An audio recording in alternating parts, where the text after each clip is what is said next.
2019년 3월 1일은 1919년 3.1 독립만세 운동이 일어난 지 100주년이 되는 뜻깊은 날입니다. 우리 총회에서도 이날을 기억하려고 공동설교문을 작성하여 총회 산하 1만 2천 교회가 같은 주제로 3.1 운동의 의미를 되새기기로 했습니다.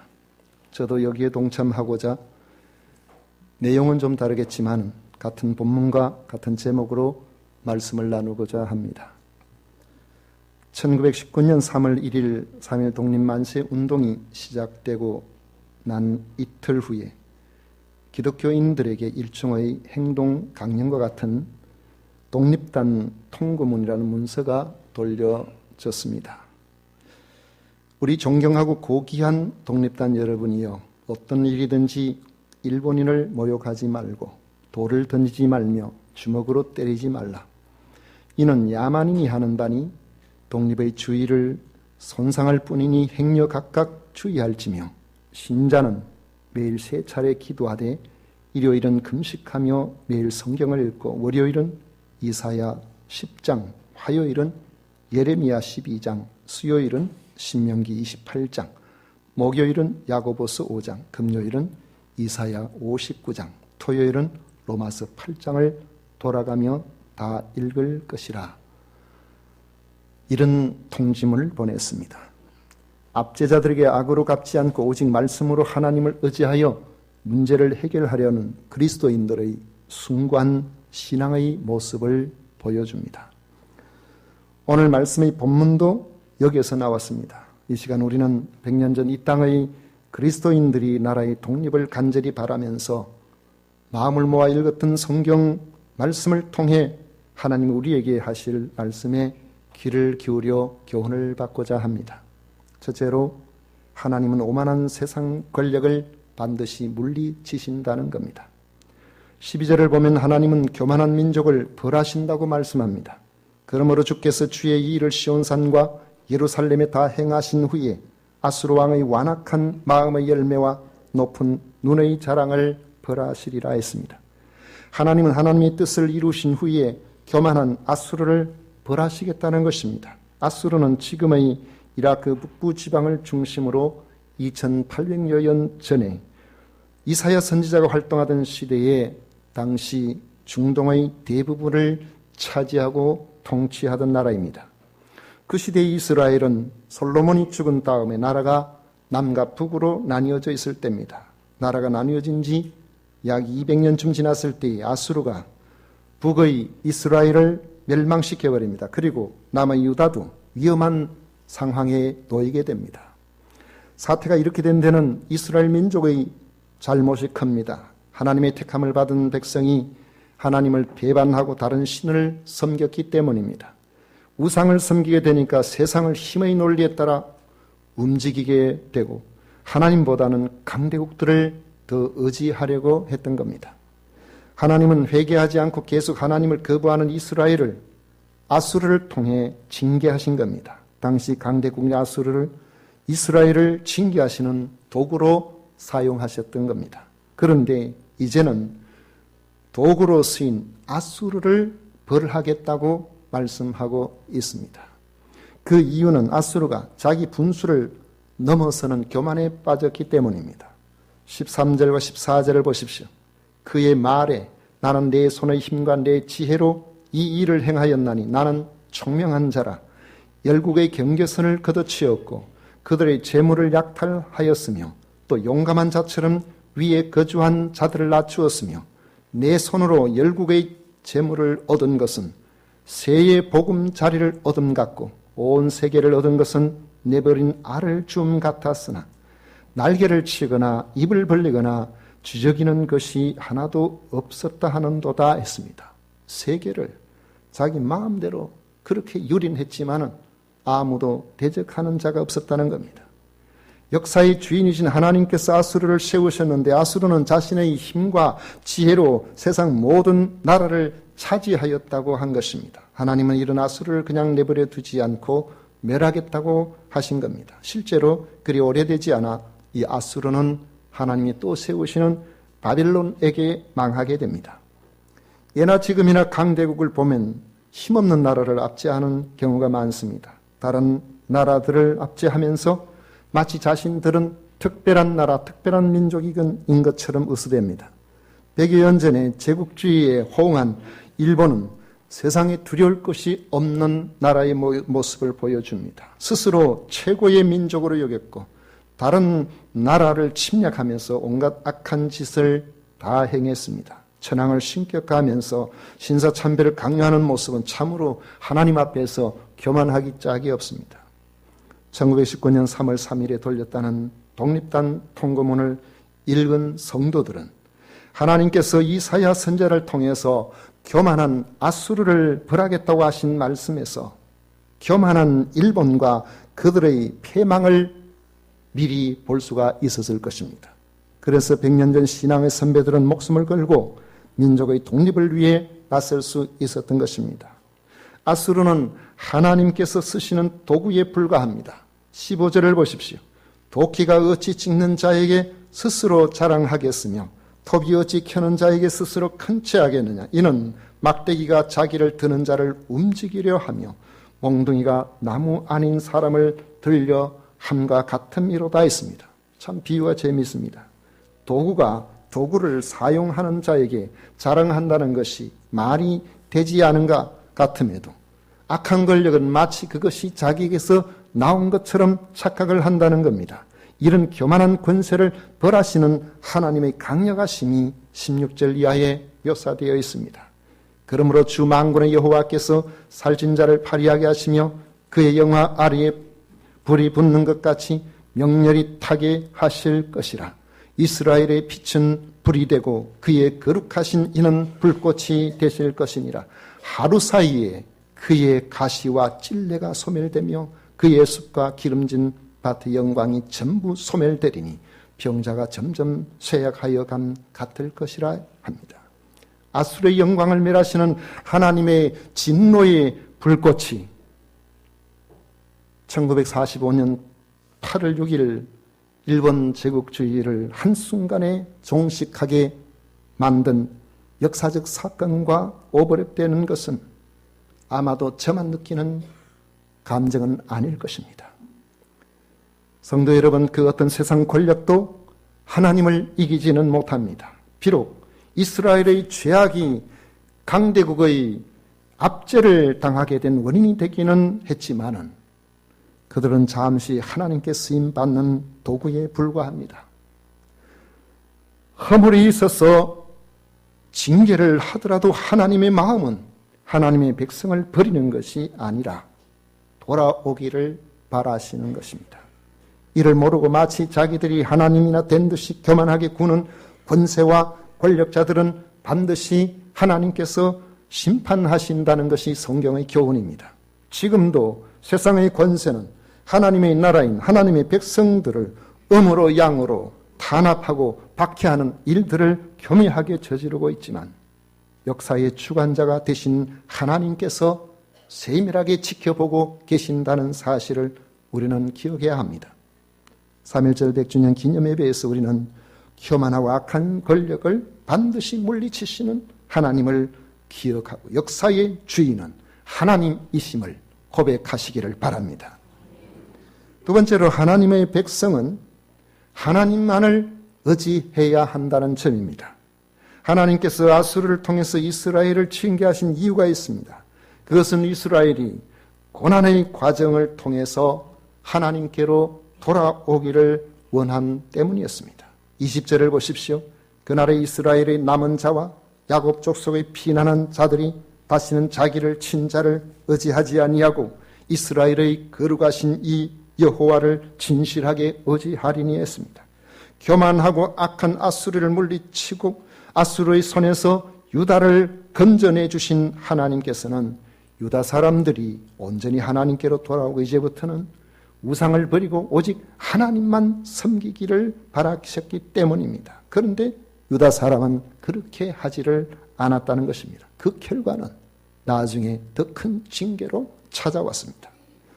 73년 전에 하나님께서는 우리나라에서 일본 제국주의 세력을 몰아내 주셨습니다. 그 덕택에 우리는 나라를 되찾았습니다. 그렇다면 적어도 우리 그리스도인들만큼은 하나님께서 우리에게 무엇을 원하시는지를 깨달아야 할 것입니다.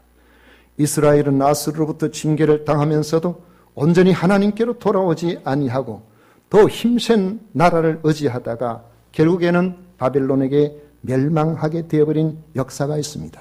그렇다면 우리에게 해방을 주신 하나님께서 대한민국 국민에게 요구하시는 바를 깨달아야 할 것입니다. 적어도 성도라면 옛 이스라엘 사람처럼 세상 권세, 세상 나라에 기대어 나라를 지키려 할 것이 아니라 하나님을 철저히 의지하고 하나님께서 역사의 주인이시라는 사실을 분명히 신앙 고백하고 하나님 앞에 겸비히 나아가서 하나님께서 기뻐하시는 모습으로 가야만 이 민족이 제대로 지켜질 수 있다는 점을 기억해야 합니다. 물론 강대국가의 외교가 전혀 필요 없다든가 우리가 할 수 있는 일은 기도밖에 없다면서 기도만 하고 있어야 된다는 그런 뜻은 아닙니다. 저는 월간중앙 2차 북미 정상회담 특별기획이라는 그런 기사를 보니까 핵 보유국 공인시 남한의 선택이라는 제목의 글이 있어서 제가 유심히 읽어봤습니다.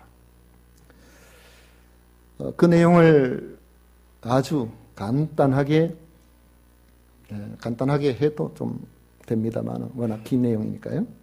좀 요약해서 말씀을 드린다면은 이 소총 같은 이 개인화기나 대포나 탱크나 비행기 같은 이러한 무기들을 우리는 통상적으로 재래식 무기라 그렇게 이야기를 한답니다.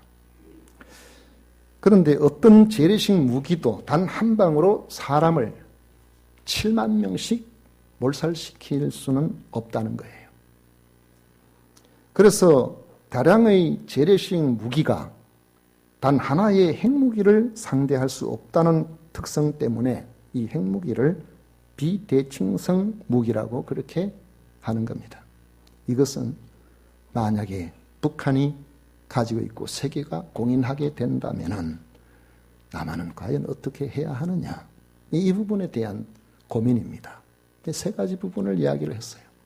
하나는 북한이 핵무기로 남한을 절대로 위협하지 않을 것이라는 선의를 철석같이 믿고 북한이 하자고 하는 대로 그렇게 사는 방법이 있고 또 하나는 미국의 방위비칙의 요구에 부응해서 적극적인 한미동맹으로 미국이 지켜주기만을 바라고 미국의 핵우산에 들어가는 대책인데 이것은 미국이 요구하는 대로 돈을 줘야 되는 엄청난 국방비 증액의 부담이 우리에게 있다는 겁니다.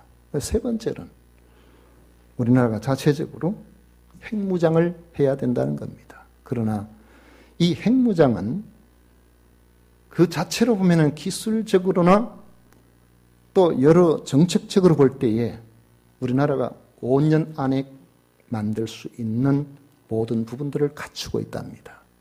이런 것을 갖추고 있지만은 세계적으로 핵을 무장하는 데는 미국이 북한을 제재한 것처럼 우리에게도 이런 제재가 올 수 있기 때문에 대한민국의 국력이 급속도로 위축될 수 있는 이런 위험을 가질 수 있다는 겁니다. 여러분 같으면 무엇을 선택하겠습니까?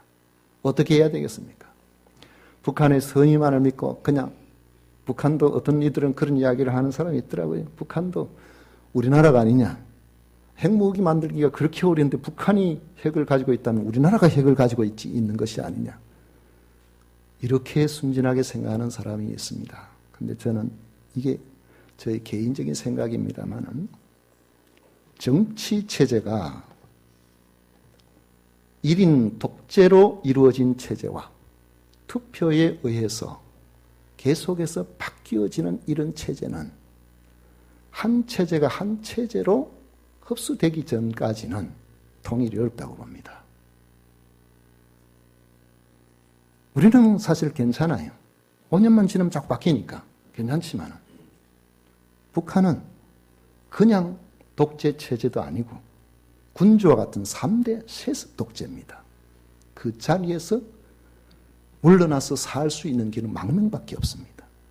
이런 체제가 어떻게 하나가 돼가지고 통일로 나갈 수가 있냐. 이건 하나님께서 허락하신 급격한 어떤 개입하심이 있어야만 가능한 것이지, 그 자체로 평화 통일이 이루어진다는 것은 쉽지 않은 정말 어려운 그런 일이라고 생각할 수가 있는 것이죠.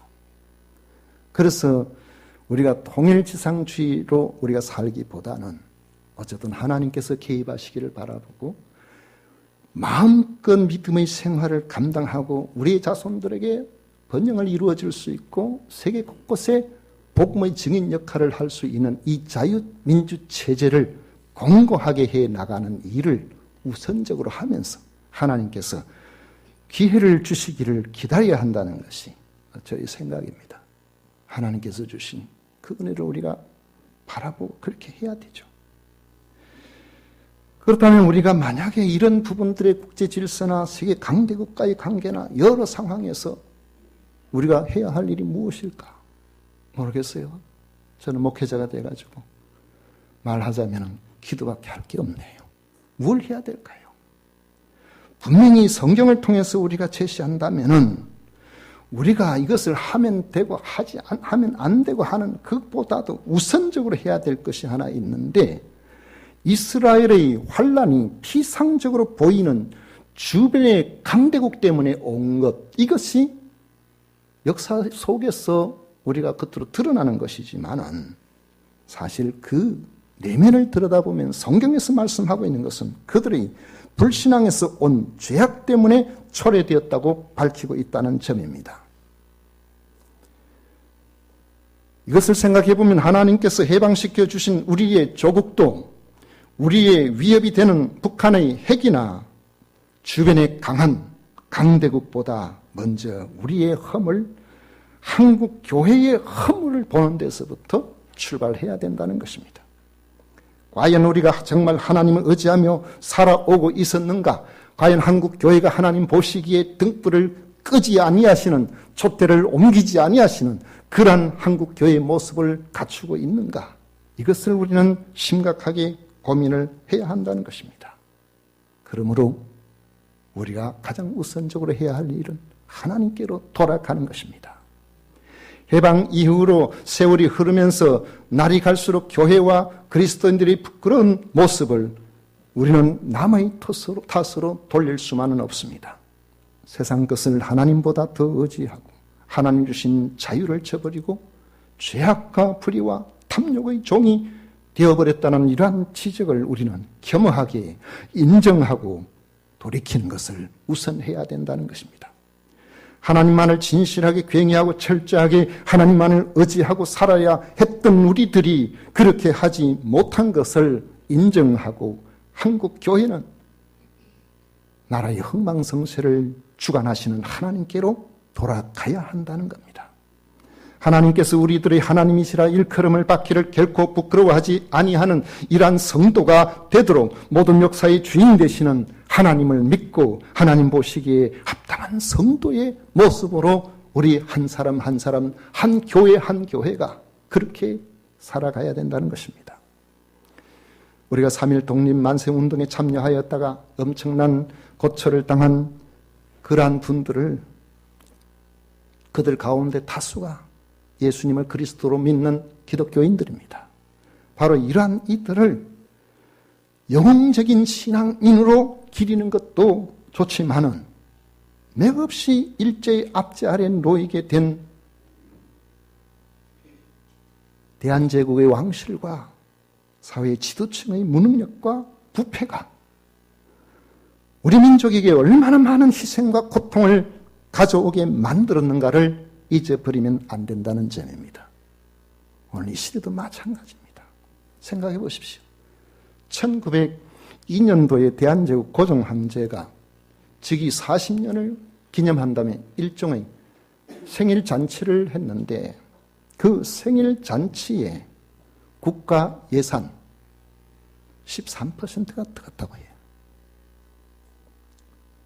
백성들은 지금 굶어 죽는 사람들 속출하고 있는데, 국가는 지금 음으로 양으로 지금 계속해서 일제에 넘어가고 있는데, 우리 자주권이 곧바로 다 빼앗겨버리는 이런 위태로운 상황에 놓여 있는데, 아직까지 나라가 어떻게 될지를 모르고 지도층에서는 이러고 있었다는 겁니다.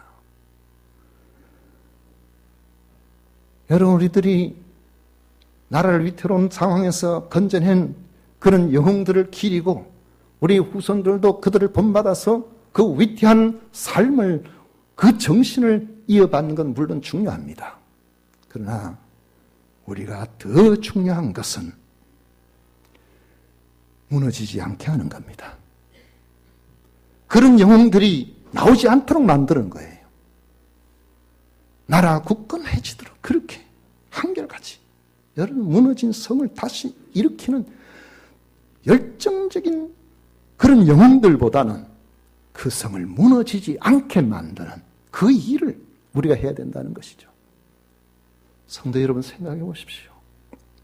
우리나라가 정말 위대해서 지금 200여 세계의 국가들 가운데서 10위권 안에 드는 이런 경제 대국이 되었을까요? 저는 그렇게 생각하지 않습니다. 백수십 년 전에 우리나라의 완선교사들 이야기는 대한민국 그 당시에 조선 사람들은 희망이 없었다 그래요. 그들은 하나같이 조선에는 소망이 없다. 그런 나라였습니다. 여러분, 우리가 독립운동을 잘해서 우리가 대단하게 해서 우리나라가 자주권을 회복했습니까? 하나님께서 움직이시는 역사의 흐름 속에서 이 나라가 회복이 된 겁니다.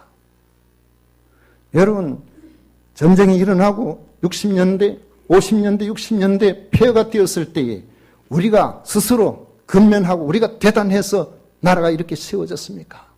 그 당시에도 정신을 차리지 못하고 끊임없이 싸웠습니다. 10여 년 동안 우리는 너무너무 어려웠어요. 누구를 세우든지 오늘 이렇게 나라가 이렇게 세워진 것은 저는 하나님의 개입하심이라고 봅니다. 그렇다면 하나님께서 손을 떼신다면 우리가 이 자리에 있는 것도, 이런 세계 속에서 이런 자리에 있는 것도 한순간에 무너질 수가 있는 거예요. 여러분, 우리는 교만하면 안 됩니다. 하나님의 은혜를 바라봐야 됩니다. 하나님께서 여전히 우리를 붙들어 주시기를 바라봐야 됩니다. 그렇게 하기 위해서 우리가 해야 할 일은 바로 이 세상에 수많은 사람이 있고 수많은 나라가 있지만은 역사의 주인은 하나님이시다 하는 것을 고백하는 겁니다. 왜냐하면 하나님께서는 하나님의 백성들에게 관심이 집중되어 있기 때문에 그런 것입니다. 이스라엘의 희망이 강대국이 되거나 강대국과 외교를 잘해서 오는 것이 아니었다는 것은 성경에서 한결같이 교훈하고 있는 바입니다. 그건 오늘날에도 우리에게 그대로 적용됩니다. 우리 인생의 많은 삶을 한번 돌아보십시오.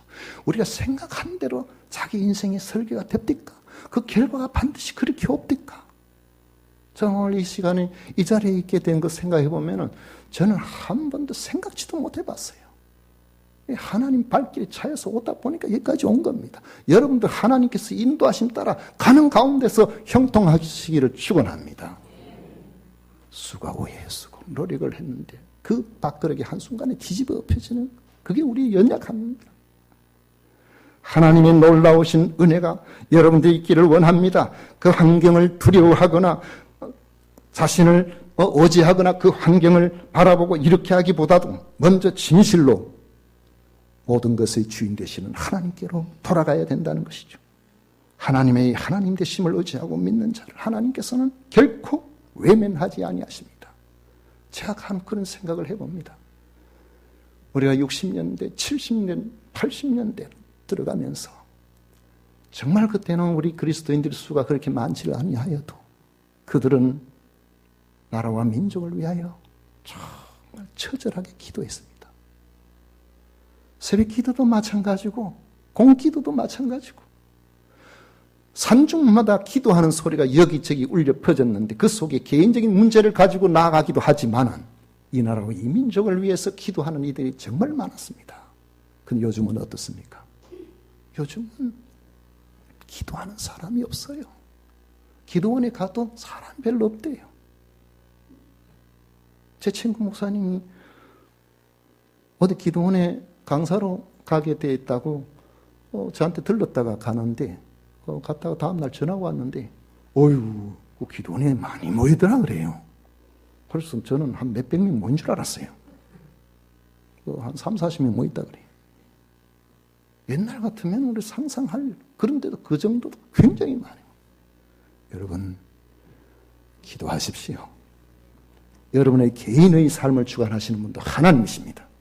교회를 주관하시는 분도 하나님이십니다. 역사를 주관하시는 분도 하나님이세요. 하나님께서 이 민족을 붙들어 주셔야 됩니다. 하나님의 하나님 되심을 의지하고 믿는 자를 하나님은 결코 외면하지 않습니다. 그렇게 살지 못한 지금까지 우리의 죄를 자백하고 회개하고 하나님께로 돌아가 하나님 앞에 우리 자신들을 맡겨드리면 하나님 용서하시고 받아주실 것입니다. 우리 모두 그리고 한국교회 이 나라의 민족이 하나님께로 돌아가는 이런 놀라운 은혜가 있으시기를 축원합니다.